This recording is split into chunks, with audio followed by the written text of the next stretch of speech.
cinemanew.in.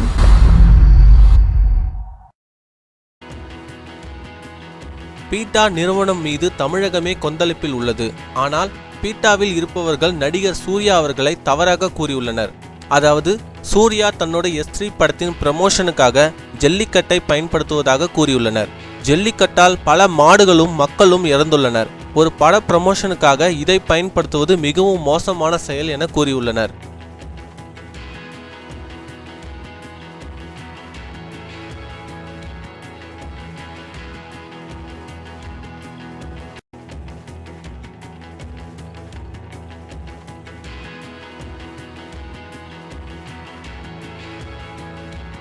மேலும் cinema செய்திகளை தொடர்பு கொள்ள லைக் மற்றும் சப்ஸ்கிரைப் செய்யவும்.